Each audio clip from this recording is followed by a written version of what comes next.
On more than one occasion, Swami Kriyananda commented that he felt 50 years from now that people would look back on this time in history and they would see that Ananda was one of the most important things that was going on. He may have actually said the most important thing that was going on. It's not the kind of thing that he would say every time we got together, because institutional ego is as much of a menace as individual ego, and it really doesn't serve anyone who's trying to be a spiritual person to become too puffed up with our divine mission. A great deal of terrible things have been done in the world on the basis of that. But his point in saying it was more subtle and really didn't have to do with self-importance. It was more a comment on our culture and on our times and what is really going on the planet. Right now, I am not one who follows the news, but as I've mentioned to you before, I always manage to find out what I need to know. And I understand that there's a really horrific, violent wave moving across the Mideast, misusing spiritual principles to justify demonic actions. And certainly what's happening there is alarming. And as I understand, the nations of the world are now getting drawn in to meet violence with violence, because once a bully with that kind of power begins to move, it's not enough to ask him to please stop. It gets very, very complicated. So it's not unnatural for sensitive people to be concerned. I looked up a couple of articles that Master had written, that were articles that were published from talks he gave, 1940, 1936. Those were not particularly happy times on the world scene. One was called Nations Beware, and the other was called simply The End of the World, which seemed like a very good thing to give. I'm actually going to read to you from a page here from Nations Beware. It's a few paragraphs, but every time I try to quote this, I can't quote it accurately. He asks, why do world suffering and misery arise? When people all over the earth are happy and prosperous, they are in tune with God, and the vibrations of the earth in relation with the planets are harmonious. But as soon as one nation starts fighting with another, or selfish industrial gourmands try to devour all prosperity for themselves, it brings depression. And here's what's so interesting. Now Master draws all these relationships. And when depression starts in one place, it begins to spread everywhere.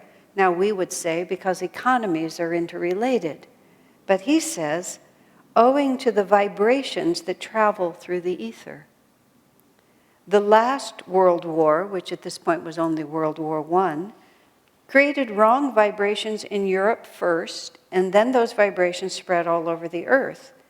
And where there was no war, there was influenza. The agonies of the people who died in the World War created the subtle cause of the epidemic of Spanish flu, which immediately followed the war and killed 20 million people, whereas the war only managed to kill 10. In the present Spanish Civil War, when he was writing this, vibrations of the death struggles of thousands of men, women, and children are floating in the ether, causing floods in America, storms in England and Portugal, and earthquakes in India. And so the peoples of the world, instead of creating more conflicts and getting into wars, should try their utmost to use peaceful means to avoid these conflicts. And then he goes in to talk about the war in Ethiopia, and he says if people in one part of a house are disturbed, then the entire household is bound to be disturbed. And there's nothing else here that we need to say.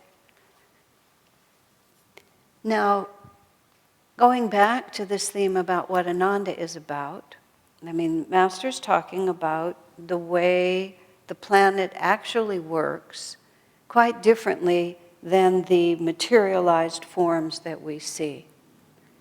And what this tells us is the thoughts and attitudes of every single individual are actually participating in the way the whole globe is going.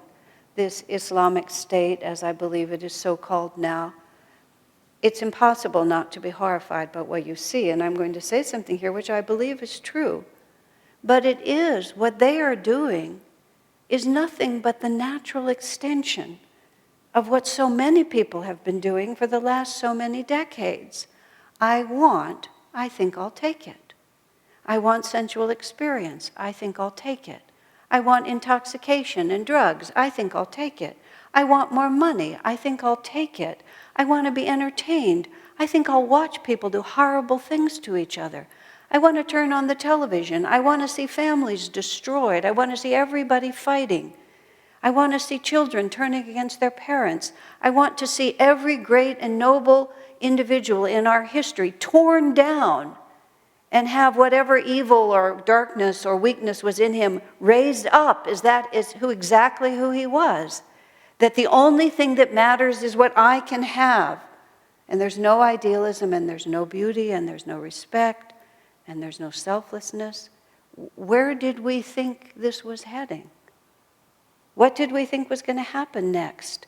I went into a drugstore. No, it was actually a beauty supply store, so maybe it was a little more on the edge than just a mere drugstore. And I'm, buying a nail file. I become conscious that the song that's playing, which is very clearly articulated, it did not, unfortunately, have the benefit of being garbled or in being some dialect I didn't get, was not actually obscene words, but it was the most selfish expression of human love that you can imagine, and it was absolutely explicit. I went in to buy a nail file, and I'm being assaulted with this idea, if I want it, I'll take it, and I will take it in any way I can. And the beat of the song, everything about it. This is a drugstore right by where we live. Where did we think this was going to end?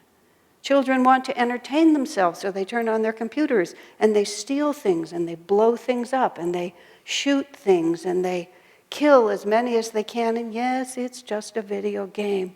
Where did we think this was going to end? What we're seeing manifested there is just where we were going. Just a couple of steps farther. Just a couple of steps farther. Absolute disregard for anything but what I want. Now, that sounds really horrible, doesn't it? Here's the good news. This was from the talk, The End of the World.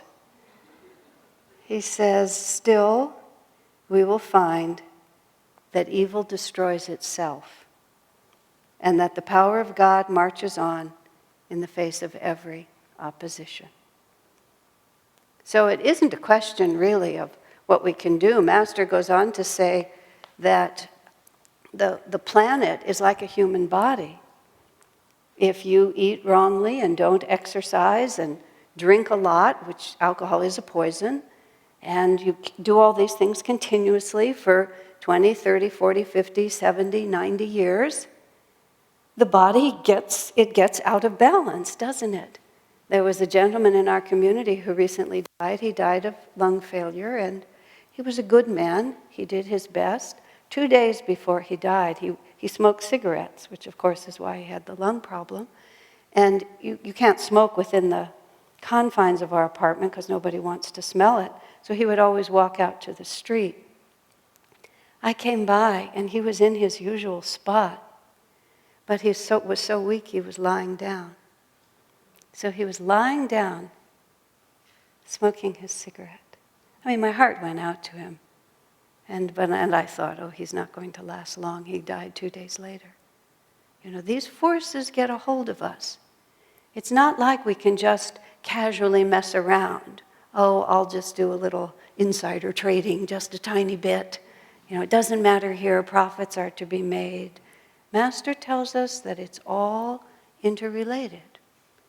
Now, the fact of the matter is, everybody says, what can we do? What can we do? I'll tell you what we can do, this. This is what we can do. And it occurred to me that when Swami said people will look back and see that Ananda was the most important thing happening, that isn't really, I went so far as to say small intentional communities. No, that's not it. It's right thinking and harmony with God. Because the world is just, it's going very strongly in that direction, and what will stop it? Remember in the biblical story when God was going to destroy the towns of Sodom and Gomorrah? But if he could find 10 righteous men, he wouldn't do it? I mean, these are Old Testament stories where we have God just sort of marching around with, his big boots and smiting here and there. The Old Testament is really a horrible document. When I read through it, I tried to think, I'm glad it's the Old Testament. Just that I don't have to try to figure this darn thing out anymore. But there's Sodom and Gomorrah, and God is not going to do it, not going to take the whole city down if there are 10 righteous people there. It just occurred to me, of course, God wouldn't have been able to destroy it if there were 10 righteous people.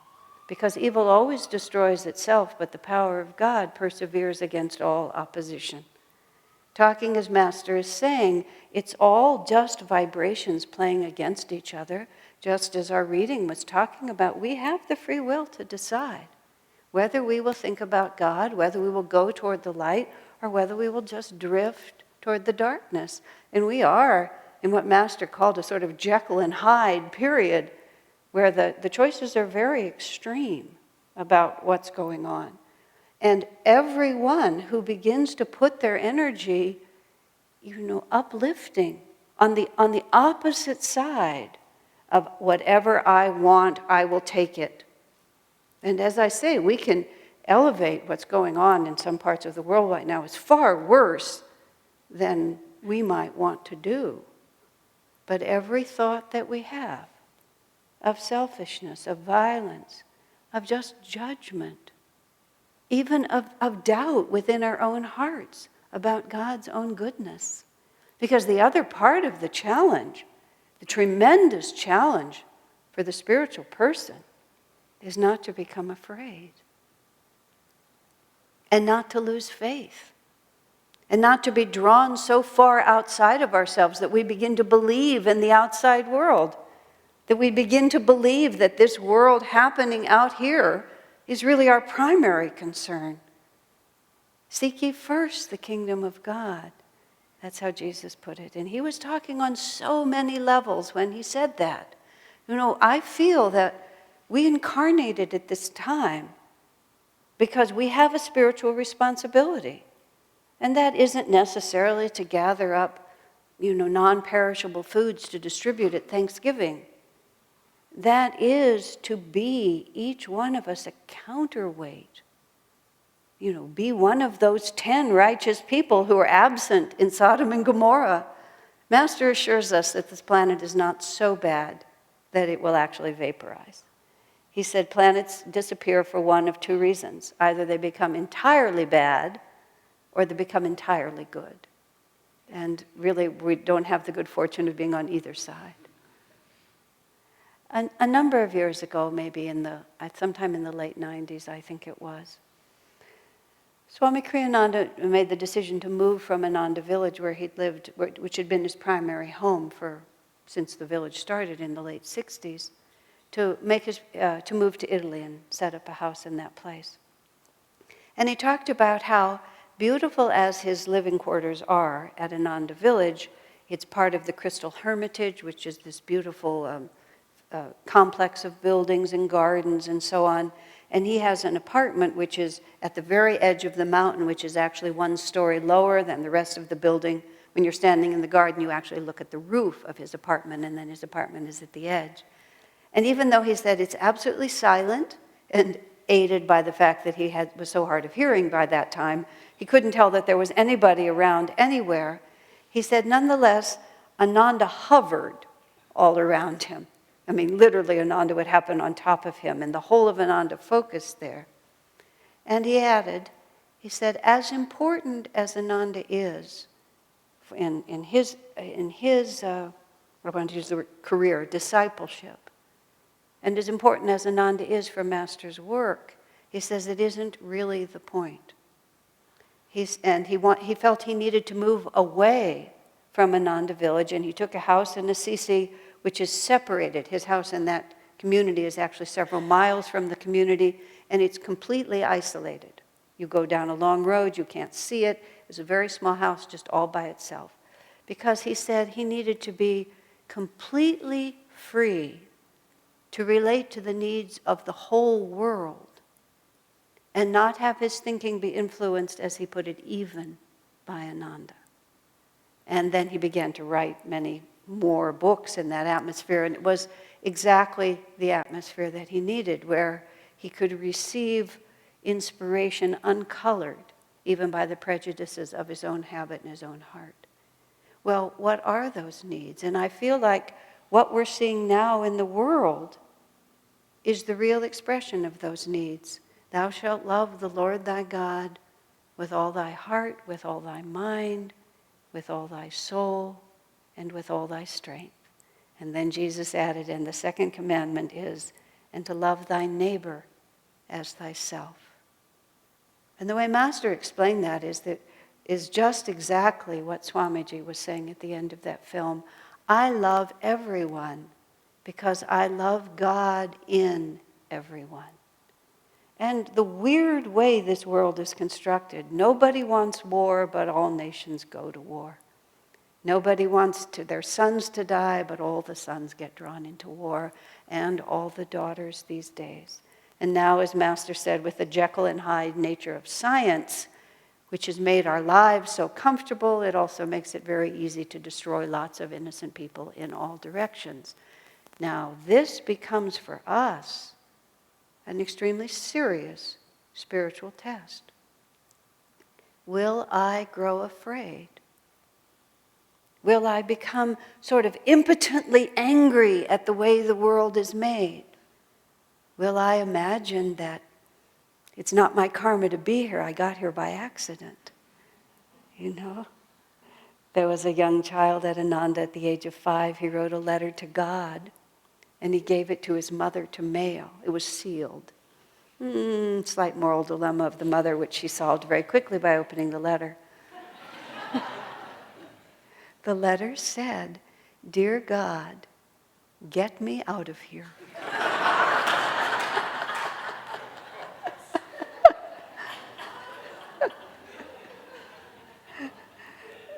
Waiting to be rescued. Isn't that how we sometimes feel? We're waiting to be rescued. We're not really going to engage. We're not really going to accept this as something I have to deal with. We're just going to wait to be rescued by death, if nothing else. But what does it serve us to wait to be rescued? Because we were brought here exactly because this is what we have to face. And if we don't face it now, guess what? We get to face it later.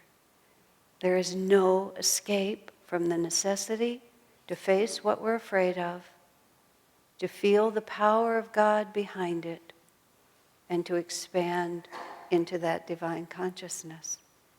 By the grace of God so far, for the most part, our country hasn't been touched.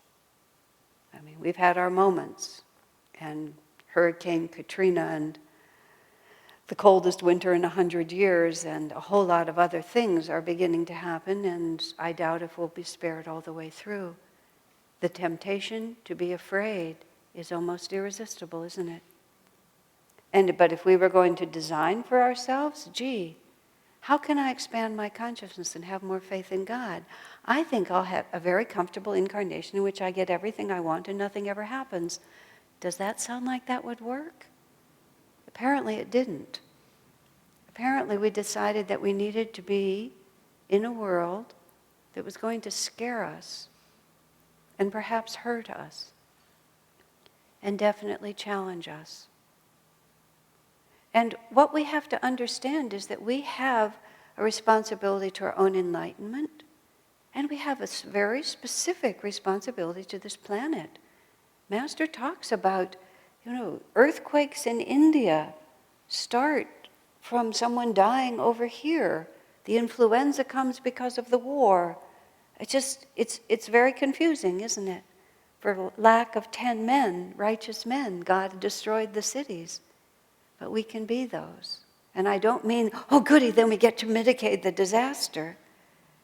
It means that we're just doing what we came here to do, which is eventually evil will destroy itself and God will triumph. Will we have contributed? That's what we have to realize. I've shared with you before when there was this campaign against nuclear weapons. And it was a very well done campaign and well thought out. Many of you may remember it. And it was presented to Swamiji, but it was based on how horrific nuclear war is and how many people die. And Swami respected what they were trying to do because it was a brave and noble thing they were trying to do. He said, but you can't fight violence with fear. Because once you're participating in the fear, then you're setting up those dissonant vibrations again. Now that is a challenge, isn't it? When our own sons and brothers and husbands and daughters and relatives may be involved, when we ourselves may be in danger. Can we fight violence with faith? Well, I think this is a real recipe for practice when it's easier. What do you think? And to realize that no minute is insignificant. The world is one seamless web, and every vibration of thought that we put out, every act of kindness and cooperation, every moment of divine attunement, every sacrifice of selfish interest for the good of all, every beautiful melody that we put out into the ether, the chants that we're singing in the morning, the songs that the choir is singing, what we play in our car, what we hum in the shower. Every melody of harmony that we put out, you see, this is the good news. Master says none of it is lost. He writes in here that every single action that ever happens on this planet remains in the ether. And that those collective vibrations determine the destiny of the planet. We are in an ascending yuga. Master says this yuga that we're in is a rather insecure one because science is just ahead of morality. So the capacity to make our lives comfortable and to destroy them is just a little ahead. And then Master says, fortunately, Dwapara Yuga only lasts 2,400 years. From the perspective of eternity, that's how they look at it. Well, this isn't the best time to be on planet Earth, but fortunately it's only 2,400 years. But that's how we need to feel too. Because even if we only remember this tiny incarnation and we're only thinking about what we're going to have for lunch, our spirit is as old as God. That's how Swami puts it. We're as old as God. We have always existed, we will always exist. And in the destiny of our soul, 2,400 years is hardly the blink of an eye. Because we are always in our own consciousness, whatever that might be.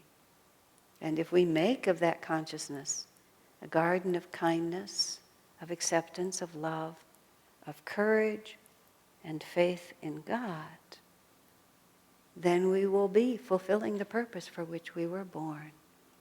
People are often saying, what is my destiny? What is my purpose? You can spend a lot of money going to seminars to find out your purpose. Your purpose is really, really simple. Do not be afraid. Have faith and love God.